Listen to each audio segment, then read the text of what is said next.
വർഷത്തെ NEET exam എഴുതിയവരോട് എക്സാമിനെ ഒറ്റ വാക്കിലൊന്ന് describe ചെയ്യാൻ പറയുകയാണെങ്കിൽ most of them will use the word painful, അല്ലെങ്കിൽ അതേ അർത്ഥം വരുന്നൊരു വാക്കായിരിക്കും അവർ ഉപയോഗിക്കുന്നത്. ഈ വർഷം ഗവൺമെൻറ് മെഡിക്കൽ കോളേജിൽ തന്നെ അഡ്മിഷൻ എടുക്കാൻ പോകുന്നവർ, ഇൻക്ലൂഡിങ് ടോപ്പേഴ്സ്, ഇതേ ഒരു രീതിയിൽ തന്നെയായിരിക്കും ഈ എക്സാമിനെ ഡിസ്ക്രൈബ് ചെയ്യുക. കാരണം എക്സാം ഹോളിൽ അവരെത്തിയപ്പം അവർക്ക് ചെറിയൊരു ഷോക്ക് തന്നെയാണ് കിട്ടിയത്. ഇത്രയും കാലം ചെയ്ത വർക്കൊക്കെ വെറുതെ ആയിപ്പോയോ എന്നുള്ളൊരു പേടിയോടെയാണ് മെജോറിറ്റി ഓഫ് യു എക്സാം ഹാളിൽ നിന്ന് ഇറങ്ങി വന്നത്. ഇപ്പോഴും ആ ഒരു പേടി കാരണം ആൻസർ കീ ഒന്നും ചെക്ക് ചെയ്യാതെ റിസൾട്ടിനെ വളരെ പേടിയോടെ കാത്തു നിൽക്കുന്ന ഒരുപാട് പേരുണ്ടെന്നും അറിയാം. യെസ്, ഈ വർഷത്തെ എക്സാം ഡിഫിക്കൽട്ട് ആയിരുന്നു. It was one of the most difficult NEET exam. പക്ഷേ നീറ്റ് പോലൊരു കോമ്പറ്റേറ്റീവ് എക്സാം അതിൻ്റെ ഡിഫിക്കൽട്ടി കൂടുന്നത് പ്രിപ്പയർ ചെയ്തൊരു സ്റ്റുഡൻറ്റിനെ നെഗറ്റീവായിട്ട് എഫക്റ്റ് ചെയ്യുന്നൊരു കാര്യമല്ല. നിങ്ങളെ നെഗറ്റീവായിട്ട് ശരിക്കും എഫക്റ്റ് ചെയ്ത കാര്യം എക്സ്പെക്റ്റേഷൻസ് ആണ്. ഞാനൊക്കെ നീറ്റ് എക്സാം എഴുതിയ കാലത്ത് എക്സാമിന് ഇത്ര മാർക്ക് മിനിമം വേണം അങ്ങനെ ഒരു ലക്ഷ്യം വെച്ചല്ല എക്സാമിനെ അപ്രോച്ച് ചെയ്തുകൊണ്ടിരുന്നത്. ഈവൻ കോച്ചിങ് ഇൻസ്റ്റിറ്റ്യൂട്ടിലാണെങ്കിൽ പോലും നമുക്ക് കിട്ടുന്ന മാർക്കിന് ഒരുപാട് റെലവൻസ് കൊടുക്കാറേ ഇല്ല. എത്രയാണ് റാങ്ക് എന്നുള്ളത് മാത്രമാണ് ശ്രദ്ധിച്ചുകൊണ്ടിരുന്നത്. കാരണം മാർക്ക് വെച്ചിട്ടല്ല നമ്മൾ അഡ്മിഷൻ എടുക്കുന്നത്, നമ്മുടെ റാങ്ക് അനുസരിച്ചാണ് അഡ്മിഷൻ എടുക്കുന്നത്. പിന്നെ ആ ഒരു ടൈമിൽ എക്സാമിൻ്റെ ഡിഫിക്കൽറ്റി പെർ ഇയർ കുറച്ച് നല്ല രീതിയിലുള്ള ഫ്ലക്ച്വേഷൻസ് വരാറും ഉണ്ടായിരുന്നു. സോ അതുകൊണ്ട് ഒരു പ്രീ ഡിറ്റർമിൻഡ് ഇത്ര മാർക്ക് എന്നുള്ളൊരു റേഞ്ച് ഞാനൊക്കെ എഴുതുന്ന സമയത്ത് ഇല്ലായിരുന്നു. ബട്ട് റീസെൻ്റ്ലി എസ്പെഷ്യലി ഒരു ലാസ്റ്റ് 3 years നോക്കുകയാണെങ്കിൽ എക്സാമിൻ്റെ ഒരു പാറ്റേണും സ്ട്രക്ചറും ഡിഫിക്കൽറ്റി ഒക്കെ കുറച്ചുകൂടെ കൺസിസ്റ്റൻ്റ് ആയി ഒരു സ്റ്റാൻഡേർഡൈസ്ഡ് ആയിട്ടുള്ള രീതിയിലാണ് പോയത്. അതേപോലെ ഡയറക്റ്റ് ക്വസ്റ്റ്യൻസിൻ്റെ എണ്ണം കൂടി, നിങ്ങൾക്ക് അലോട്ടഡ് ആയിട്ടുള്ള ടൈമിൽ തന്നെ കംപ്ലീറ്റ് ക്വസ്റ്റ്യൻസും ചെയ്യാൻ പറ്റുന്ന രീതിയിലുള്ള ക്വസ്റ്റ്യൻ പേപ്പറുകളായിരുന്നു. അപ്പോൾ അതിൻ്റെ അകത്ത് ഒരു ഡിഫിക്കൽട്ട് 1-2 ക്വസ്റ്റ്യൻസ് ഉണ്ടെങ്കിൽ പോലും അതിന് കുറച്ച് എക്സ്ട്രാ ടൈം എടുത്ത് അത് സോൾവ് ചെയ്യാൻ പറ്റുന്ന രീതിയിൽ ഫോർമുലേറ്റ് ചെയ്ത ക്വസ്റ്റ്യൻ പേപ്പർ ആയിരുന്നു. ഇതോടൊപ്പം എല്ലാവരുടെയും പ്രിപ്പറേഷൻ ലെവലും കൂടി തുടങ്ങി, പ്രിപ്പറേഷൻ പാറ്റേൺ സിമിലർ ആയി തുടങ്ങി. കോച്ചിങ് സെൻറ്റേഴ്സിനാണെങ്കിലും കുറച്ചും കൂടെ സ്പെസിഫിക് ആയിട്ടുള്ള ഒരു പ്രിപ്പറേഷൻ പ്ലാൻ കുട്ടികൾക്ക് കൊടുത്തു തുടങ്ങി. ആസ് എ റിസൾട്ട് നീറ്റ് ഒരു വളരെ ഹൈ സ്കോറിങ് എക്സാം ആയിട്ട് മാറി. നമ്മൾ ബോർഡ് എക്സാമിനൊക്കെ ഒരു 100-ൽ 90+ ഉണ്ടെങ്കിൽ നല്ല മാർക്കാന്ന് പറയുന്നത് പോലെ 720-ൽ ഒരു 650+ എങ്കിലും ഉണ്ടെങ്കിലേ ഒരു നല്ല റിസൾട്ട് എന്ന് കൺസിഡർ ചെയ്യാൻ പറ്റുള്ളൂ എന്നുള്ളൊരു അവസ്ഥയിലോട്ട് മാറി. ഈ വർഷത്തെ എക്സാം എഴുതാൻ പോയവരും ഈ സെയിം ഒരു പ്രീ ജഡ്ജ്മെൻറ്റ് വെച്ചിട്ടാണ് പോയത്. കഴിഞ്ഞ വർഷത്തെക്കാട്ടും കുറച്ചും കൂടെ ഡിഫിക്കൽട്ട് ആകുമെന്ന് ഓവറോൾ ഒരു എക്സ്പെക്റ്റേഷൻ ഉണ്ടായിരുന്നു. ബട്ട് എങ്കിലും ഒരു 650+ എങ്കിലും വേണം എന്നുള്ളൊരു രീതിയിലാണ് എല്ലാവരും ഈ എക്സാമിനെ അപ്രോച്ച് ചെയ്തത്. അങ്ങനെ എക്സാം എഴുതാൻ പോയിട്ട് എക്സാം എഴുതി തുടങ്ങി ഒരു 1 hour ഒക്കെ ആകുമ്പോഴേക്കും കുട്ടികൾക്ക് മനസ്സിലായിട്ടുണ്ടാവും ഇത് 650 പോയിട്ട് 600 ടച്ച് ചെയ്യണമെങ്കിൽ തന്നെ പാടാണെന്നുള്ളൊരു റിയലൈസേഷനിലോട്ട് എത്തിയിട്ടുണ്ട്. And that point is very crucial. ഈ ഒരു റിയലൈസേഷൻ വന്നതിന് ശേഷം പിന്നെ അങ്ങോട്ട് ബാക്കിയുള്ള സമയം ആ ക്വസ്റ്റ്യൻ പേപ്പറിനെ എങ്ങനെ അപ്രോച്ച് ചെയ്തു എന്നുള്ളത് ഒരു കുട്ടിയുടെ ഈ വർഷത്തെ റാങ്കിനെ ഡിറ്റർമിൻ ചെയ്യുന്ന ഏറ്റവും വലിയ ഫാക്ടേഴ്സിൽ ഒന്നാണ്. അതിനെക്കുറിച്ച് ഞാൻ പിന്നീട് ഡീറ്റെയിൽഡ് ആയിട്ട് പറയാം. ഓവറോൾ ഇതൊരു എക്സാം അനാലിസിസ് വീഡിയോ അല്ല ഞാൻ ഉദ്ദേശിക്കുന്നത്. അത് ഓൾറെഡി എല്ലാ ഇൻസ്റ്റിറ്റ്യൂട്ടിലും അല്ലാതെയൊക്കെ എക്സ്പീരിയൻസ്ഡ് ആയിട്ടുള്ള ആൾക്കാർ ചെയ്ത് അത് നിങ്ങൾ കണ്ടിരിക്കുന്നവരാണ്. ഇതുവരെ സംഭവിച്ച കാര്യങ്ങൾ ജസ്റ്റ് ഒരു റീക്യാപ്പ് പോലെ പറഞ്ഞു തന്നേ ഉള്ളൂ. നീറ്റ് 2026-ന് സീരിയസ് ആയിട്ട് പ്രിപ്പയർ ചെയ്യണമെന്ന് വിചാരിച്ച് പ്ലാൻ ചെയ്തിരിക്കുന്ന ഒരുപാട് പേരുണ്ട്. അവരൊക്കെ ഈ വർഷത്തെ എക്സാമിൻ്റെ ഒരു അവസ്ഥ കണ്ടപ്പോഴേക്കും അവരുടെ ആ ഒരു പ്ലാനിൽ ഒരു സംശയമോ അല്ലെങ്കിൽ ഒരു പേടിയൊക്കെ വന്നിരിക്കുന്നവരുണ്ട്. നിങ്ങളെ ഉദ്ദേശിച്ചുള്ളൊരു വീഡിയോ ആണിത്. നമ്മളപ്പോൾ ഡിസ്കസ് ചെയ്യാൻ പോകുന്ന കാര്യങ്ങൾ നീറ്റ് 2026-ൻ്റെ expected difficulty level, is it worth trying for. ഈ വർഷം JEE അഡ്വാൻസ് ലെവൽ ക്വസ്റ്റ്യൻസ് ഒക്കെ ഉണ്ടായിരുന്നു. അപ്പം ഇനി അങ്ങോട്ടും ആ ലെവൽ പ്രിപ്പറേഷൻ അത്രയും ഡീപ്പായിട്ട് കൺസെപ്റ്റ്സ് മനസ്സിലാക്കി അത്രയും ടഫ് ക്വസ്റ്റ്യൻസ് ഒക്കെ പ്രാക്ടീസ് ചെയ്ത് അങ്ങനെ അതൊക്കെ സോൾവ് ചെയ്യാൻ പറ്റുന്നവർക്ക് മാത്രമേ ഇനി അങ്ങോട്ട് നീറ്റ് കിട്ടുകയുള്ളൂ.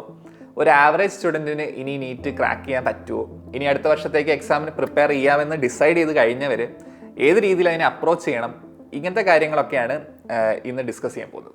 So first of all NEET 2026-ന് എത്രത്തോളം ഡിഫിക്കൽറ്റി എക്സ്പെക്റ്റ് ചെയ്യണം എന്നുള്ള കാര്യം നമുക്ക് നോക്കാം. ലാസ്റ്റ് ഇയർ നിങ്ങൾക്ക് ഓർമ്മയുണ്ട്, റിസൾട്ട് അനൗൺസ് ചെയ്ത ദിവസം 67 പേർക്കാണ് ആദ്യം 69 പേർക്കാണ് ഫുൾ മാർക്ക് ഉണ്ടായിരുന്നത്. കഴിഞ്ഞ വർഷം ഒരുപാട് കോൺട്രവേഴ്സീസ് ഉണ്ടായിരുന്നു. NTAനെ എല്ലാവരും പല രീതിയിൽ ചീത്തവിളിയായിരുന്നു.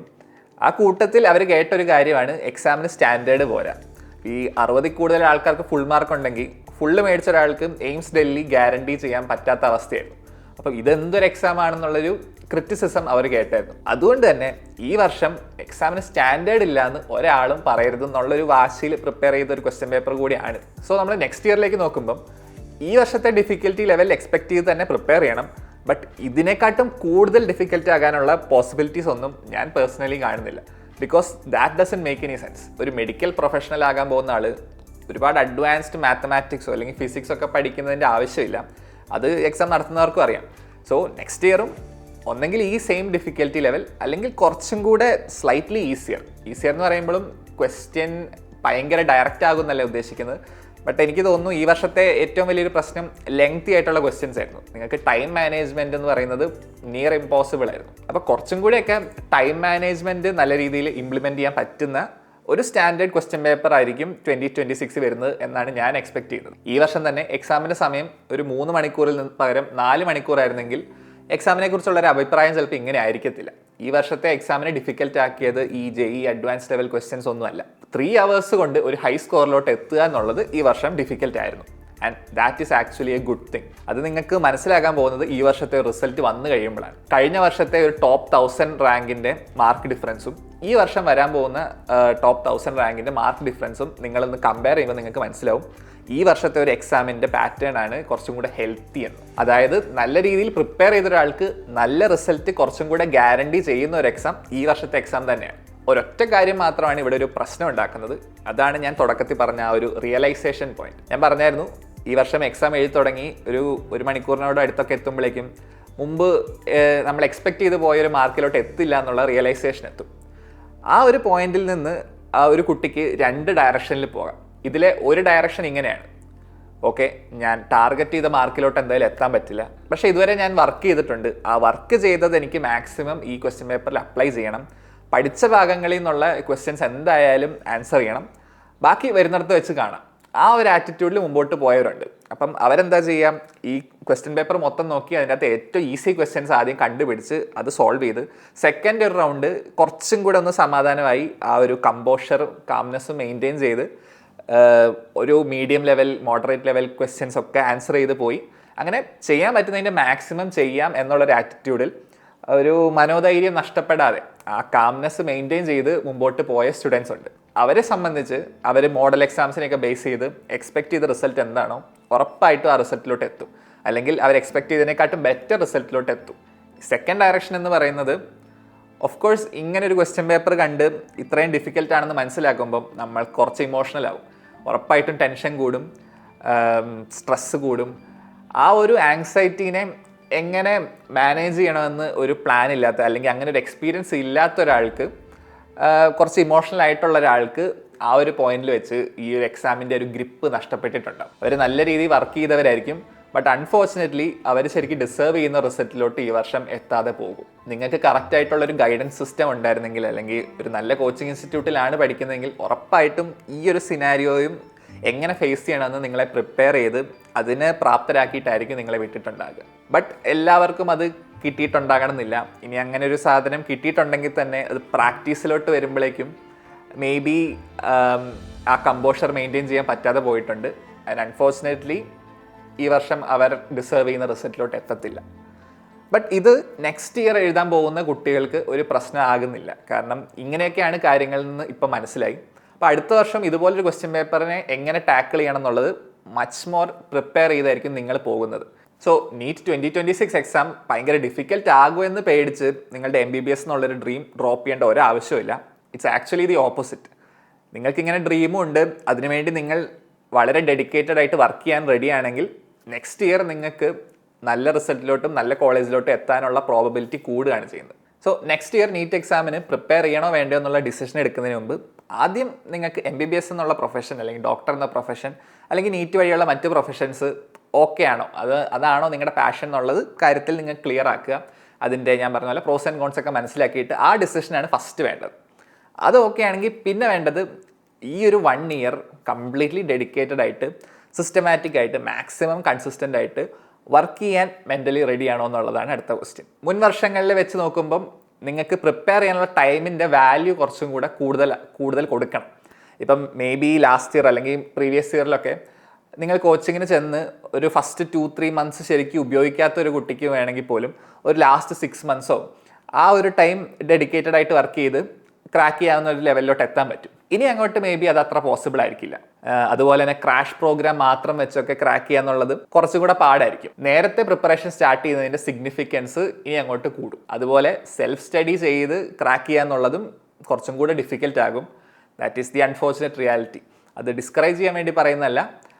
നിങ്ങൾ സെൽഫ് സ്റ്റഡിയാണ് ഉദ്ദേശിക്കുന്നത് അല്ലെങ്കിൽ അതിനുള്ളൊരു ഓപ്ഷനെ ഉള്ളെങ്കിൽ അത്രയ്ക്ക് ഡെഡിക്കേറ്റഡ് ആയിട്ട് പ്ലാൻ ചെയ്ത് നമുക്ക് ഫ്രീ ആയിട്ട് അവൈലബിൾ ആയിട്ടുള്ള സോഴ്സുകളെല്ലാം നല്ല രീതിയിൽ റീസെർച്ച് ചെയ്ത് അതെല്ലാം യൂസ് ചെയ്ത് മുമ്പോട്ട് പോയാലേ ക്രാക്ക് ചെയ്യാൻ പറ്റത്തുള്ളൂ. ലാസ്റ്റ് 2 ഇയേഴ്സ് വെച്ച് നോക്കുമ്പം ഈ വർഷം കോച്ചിങ് സെൻറ്റേഴ്സിൻ്റെ റോളും അതുപോലെ ഫാക്കൽറ്റീസിൻ്റെ റോളും കുറച്ചും കൂടെ സിഗ്നിഫിക്കൻ്റ് ആണ്. ഈ വലയെറിഞ്ഞ് മീൻ പിടിക്കാൻ ശ്രമിക്കുന്ന പോലെ പിള്ളേരെ പിടിച്ച് അഡ്മിഷൻ കൊടുക്കാൻ ശ്രമിക്കുന്ന ഒരുപാട് കോച്ചിങ് ഇൻസ്റ്റിറ്റ്യൂട്ട് നമ്മുടെ നാട്ടിലുണ്ട്.